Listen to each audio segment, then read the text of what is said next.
तो ये एक बॉयंट फोर्स का बहुत इंटरेस्टिंग क्वेश्चन है, बहुत बढ़िया क्वेश्चन है। इस क्वेश्चन में ये है कि एक टैंक है, टैंक में वाटर फिल्ड है और एक होल है इसके बॉटम में, इस कंटेनर के बॉटम में एक होल है, उसमें एक कॉर्क को फिट कर दिया गया है और कॉर्क और उस होल के बीच में फ्रिक्शन नहीं है ना, उसको हमें नेगलेक्ट करना है। ये कॉर्क फिटेड है, ये जो ऊपर वाला एरिया है, इस कॉर्क का जो बेस का एरिया है वो गिवन है, area of the cork is 8 centimetre square और ये जो होल है ना इसका एरिया 2 सेंटीमीटर स्क्वायर है। वॉल्यूम डिस्प्लेस्ड जो देखो आपको दिख रहा है कि जो कॉर्क है ना, ये कॉर्क का ये पूरा जो है ना, पूरा कॉर्क इस पानी के अंदर नहीं है, इसमें कुछ ही पोर्शन कॉर्क का पानी के अंदर है, बाकी हवा में है। तो हमें ये बताना है कि यहाँ से ये वाटर लेवल किसी और भी तरीके से बाई सम अदर मीन्स और by some other orifice this level can be decreased. तो ये लेवल डिक्रीज़ करते हुए आ रहा है।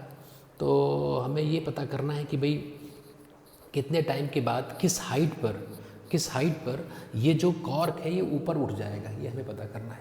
तो उसमें बहुत बेसिक बात आपको क्लियर होनी चाहिए। अगर मैं इस कॉर्क के ऊपर फोर्सेस को देखूं तो पहले ये पता होना चाहिए कि बॉयंट फोर्स क्या होता है। अभी आपको दिख रहा है कि ये जो कॉर्क है ना, ये कॉर्क का जो ये वाला सरफेस है, जो स्लैंट फेस है ना, स्लैंट फेस पर वाटर के मॉलिक्यूल्स हिट कर रहे होंगे और इस वाले फेस पर वाटर के मॉलिक्यूल्स हिट कर रहे होंगे। तो कुल मिला के यहाँ पर एक फोर्स लग रहा होगा, वाटर मॉलिक्यूल्स का प्रेशर के थ्रू एक फोर्स लग रहा होगा यहाँ पर। ये जो स्लैंट फेस है ना, यहाँ पर एक फोर्स लग रहा होगा इन सब पर वर्टिकल डायरेक्शन में, क्योंकि इस स्लैंट फेस पर जो हॉरिजॉन्टल कंपोनेंट की फोर्सेस होंगी वो सारे कैंसिल आउट हो जाएंगे, तो ये लग रहा होगा। बाकी जो यहाँ पर हवा में जो पार्ट है ना कोन का, उस कोन के ऊपर एटमॉस्फेयर के प्रेशर का एक फोर्स लग रहा होगा, तो ये एटमॉस्फेयर के प्रेशर का एक फोर्स लग रहा होगा। यहाँ पर जो फोर्स लग रहा है वाटर का फोर्स लग रहा है।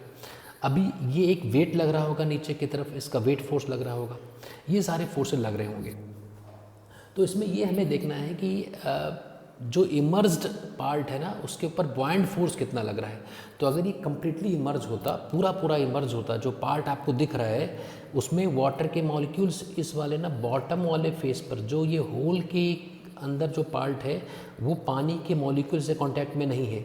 अगर ये पूरा पोर्शन मतलब होल ना होता और सिर्फ इतना ही कॉर्क होता और वो रखा होता, सिर्फ इतना ही कॉर्क होता वो रखा होता, तो बॉयंट फोर्स पूरे पर लगता। तो अपवर्ड डायरेक्शन में जो बॉयंट फोर्स लगना चाहिए ना, बी जो लगना चाहिए, उसमें से घटा देते हैं।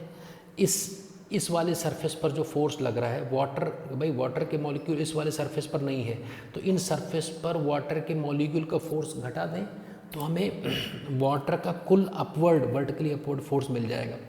तो यहाँ पर जो प्रेशर होगा, इस जगह जो प्रेशर होगा, ये प्रेशर यहाँ पर हो जाएगा P0 प्लस रो जी एच ना।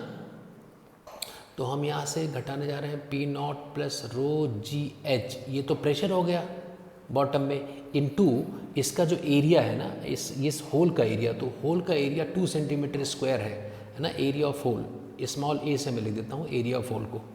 तो इतना तो लग रहा है ऊपर वाला फोर्स, किसका, जो वाटर का फोर्स लग रहा है। अच्छा, उसके बाद एटमॉस्फेरिक प्रेशर का जो फोर्स लग रहा है, तो एटमॉस्फेयर प्रेशर का फोर्स तो यहाँ भी लग रहा है, स्लैंट फेस पर भी लग रहा है, हर जगह लग रहा है।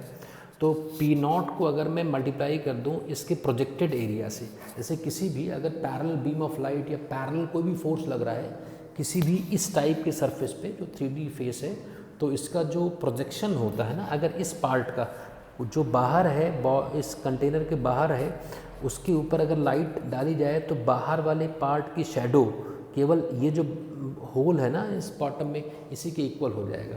तो P0 into area of this hole, ये टोटल अपवर्ड फोर्स हो गया। जैसे ये फोर्स एक्सीड करेगा mg को ना, वेट को, वैसे ही कॉर्क बाहर निकल आएगा। बस इसी को सॉल्व करना है, क्वेश्चन हो जाएगा।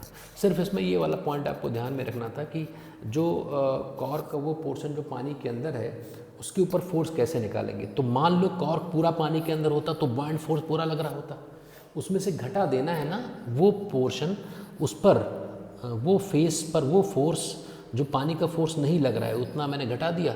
तो ये इसको हम अगर सिंप्लीफाई कर लें इसको तो आ जाएगा, बॉयंट फोर्स क्या होता है कि displaced volume into density of liquid into g, ये होता है, माइनस P0 और माइनस यहाँ से आ जाएगा rho g P naught into small a, rho g h into a और प्लस पी नॉट इंटू ए।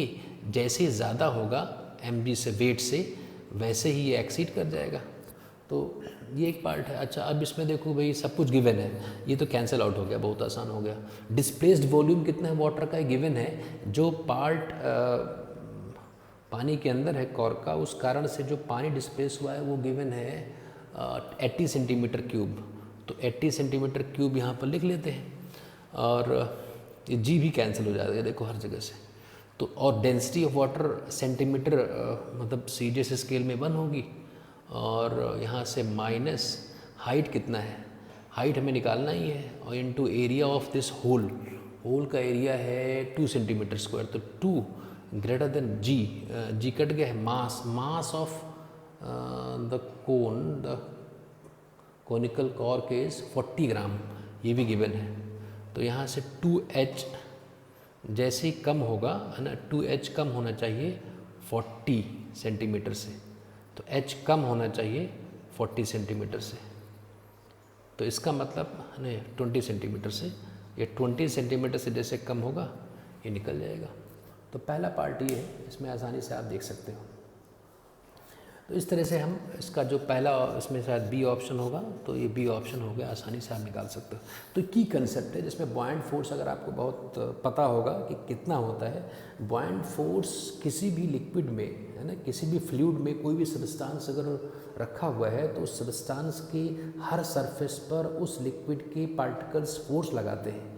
तो अगर अपवर्ड फोर्स आता है, क्योंकि आमतौर पर ग्रेविटेशनल फोर्स नीचे होगा, तो प्रेशर नीचे वाले पॉइंट्स पर ज़्यादा प्रेशर होगा तो उस पर ज़्यादा फोर्स होगा ऊपर की तरफ। तो कुल मिलाकर बॉयंट फोर्स अब थ्रस्ट कहते हैं, वो टोटल जितना वॉल्यूम डिस्प्लेस्ड है उससे हम उसको हम गुणा कर देते हैं डेंसिटी ऑफ लिक्विड जिसमें कि वो इमर्स्ड है, और इंटू जी कर दें तो आ जाता है। तो 20 सेंटीमीटर जैसे हाइट होगी कॉर्क ऊपर निकल जाएगा। पहला पार्ट तो ये हो गया है।